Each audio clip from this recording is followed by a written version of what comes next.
Hey, c'est Romain, on se retrouve pour une nouvelle vidéo un petit peu spéciale puisque en rentrant du boulot, je suis passé à l'Apple Store récupérer quelque chose et on va tout de suite voir qu'est-ce que c'est. Comme vous pouvez le voir, on a donc un iPad, un Apple Pencil et une Smart Cover pour l'iPad. Donc on va la mettre de côté pour l'instant parce qu'on en a besoin. L'Apple Pencil c'est pareil et on va ouvrir cette jolie boîte.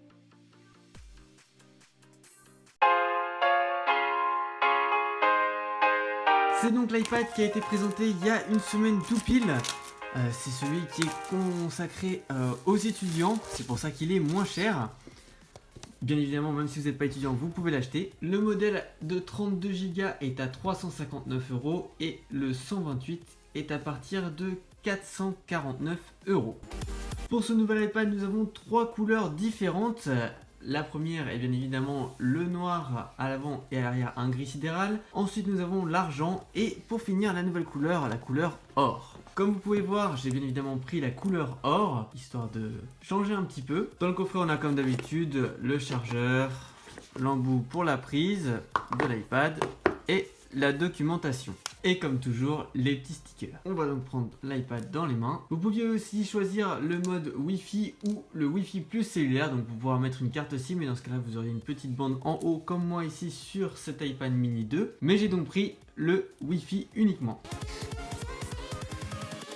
On va donc l'allumer. Je n'ai pas d'iPad Pro pour comparer au niveau de la taille, mais comparé à un iPad mini, vous pouvez donc voir que niveau taille, c'est ce que ça donne. Alors moi, ça va réellement me changer, puisqu'avant j'avais uniquement deux iPad mini, et là je passe à un iPad de 9,7 pouces. Sur cet iPad, on a donc un Touch ID de première génération, c'est-à-dire celui qu'on avait sur les premiers iPhones et non pas celui qu'on a sur les derniers qui est bien meilleur. On a donc un écran Retina 9,7 pouces qui est maintenant compatible avec l'Apple Pencil, c'est pour ça que je l'ai pris. On le testera bien évidemment tout à l'heure. Malheureusement, il n'est pas anti-reflet, c'est-à-dire que si on a un reflet dessus, comme vous pouvez le voir là, on voit très mal. Alors encore là, ça passe, mais s'il y a le soleil dessus, comparé aux iPad Pro, ce sera pas joli. À l'intérieur, on a une puce à diffusion, donc c'est la même qui est dans l'iPhone 7. Donc je peux vous dire qu'elle est pas mauvaise. Pour ce qui est de l'appareil photo, c'est pas ouf, c'est 8 mégapixels, mais c'est quand même mieux que rien. Il fait donc des live photos et pas grand chose de plus. Pour ce qui est de l'enregistrement vidéo, il n'est pas capable de filmer de la 4K, donc ce sera donc au maximum de l'HD 1080p. Et quand vous l'achetez, si vous l'achetez maintenant, il viendra avec iOS 11.3 installé. Il faut savoir qu'il a été fait pour fonctionner avec iOS 11.3, ce qui est plutôt bien puisque iOS 11.3 est une très bonne mise à jour. D'ailleurs, vous aurez deux vidéos dans la description que vous pouvez aller voir pour avoir les nouveautés et mon avis sur iOS 11.3 et s'il faut l'installer sur les différents appareils. Et c'est tout ce qu'on a au niveau des caractéristiques. Donc je vais vite fait le configurer et on se retrouve après. Voilà, la configuration est terminée. Comme vous pouvez le voir, on peut déjà remarquer que on a une grosse bande noire sur le côté. Alors c'est pas un défaut, hein, c'est juste normal.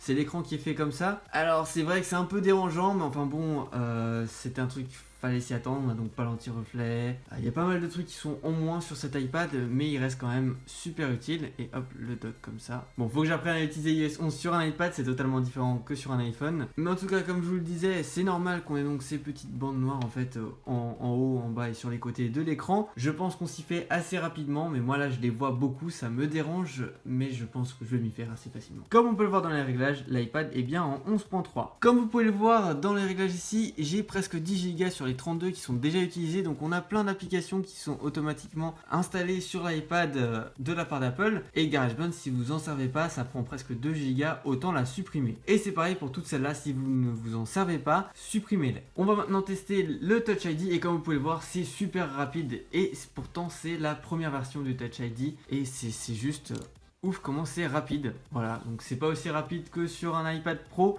ou sur le dernier iPhone 8, mais on n'en est pas loin. Au niveau de la fluidité, c'est juste super sympathique. Il est vraiment très rapide et sur une page web, comme vous pouvez le voir, c'est très agréable. En quelques secondes, on voit bien que c'est super fluide. Pour quitter et ouvrir les applications, c'est super rapide. Comme vous pouvez le voir,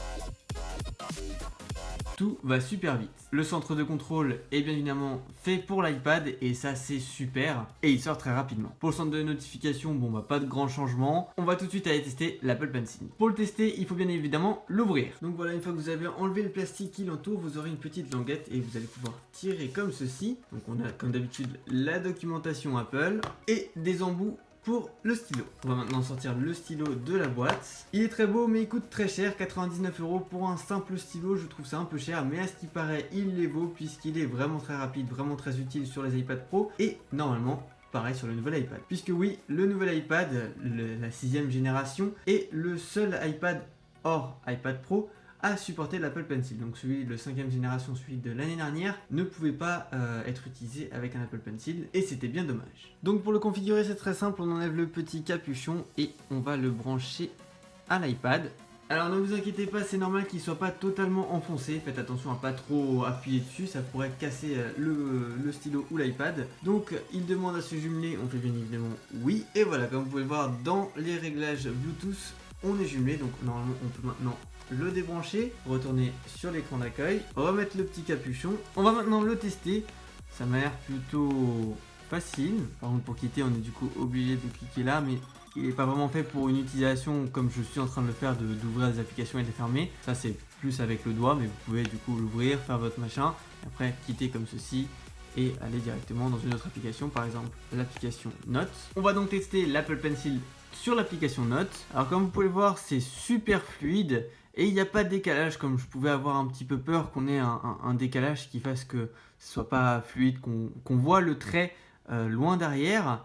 Et en fait non, regardez, il est juste en dessous et ça c'est vraiment bien. Donc je suis pas encore capable de dire si il vaut les 99 € que je l'ai payé, mais il s'en sort plutôt bien pour le moment. Pour ce qui est de l'iPad, c'est pareil. Est-ce qu'il vaut son prix? Je pense que oui, à 100%, parce que ça reste un iPad, c'est un très bon produit. Il fonctionne super bien, il est super fluide, et en plus, il est moins cher. Donc, est-ce que je vous conseille d'acheter ces deux produits? Alors, l'iPad, oui, je vous conseille si vous en avez besoin d'un iPad, si vous pensez que ça peut vous servir dans votre vie de tous les jours, dans votre boulot ou dans vos études. Moi, je sais qu'il va me servir dans les trois, et surtout, si vos moyens vous le permettent. En tout cas, c'est sûr que là, il est beaucoup plus abordable que l'iPad de l'année dernière et que l'iPad Pro. Et si jamais vous en avez besoin pour faire du dessin ou pour vos études ou votre travail, avoir besoin justement de l'Apple Pencil, bah ça vous revient quand même beaucoup moins cher que l'iPad Pro et il fait largement l'affaire. Et du coup pour l'Apple Pencil, bah si vous en avez pas besoin, enfin mieux vaut prendre l'iPad qui est compatible avec et plus tard prendre l'Apple Pencil d'ici quelques mois ou quelque chose comme ça, plutôt que prendre le 5ème génération qui vous coûtera légèrement moins cher, mais quand vous aurez besoin de l'Apple Pencil,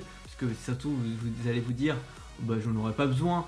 Et dans 2 mois, bah merde, j'en aurais besoin, vous allez être obligé de changer. Donc c'est pour ça que je vous conseille vraiment cet iPad parce qu'il est vraiment bien fait pour iOS 11. Et en plus, si vous avez besoin, vous pourrez utiliser l'Apple Pencil dessus. Donc voilà, j'ai pas grand chose d'autre de plus à dire sur cet iPad. Je suis pour l'instant satisfait.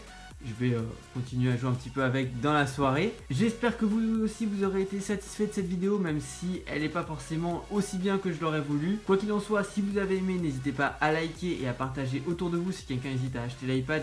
Peut-être que voir une vidéo où on le voit en direct pourra lui servir. Je vous referai donc une vidéo d'ici un mois en vous disant ce que je pense de ces deux produits. N'hésitez pas aussi à vous abonner à la chaîne et moi je vous dis à la prochaine.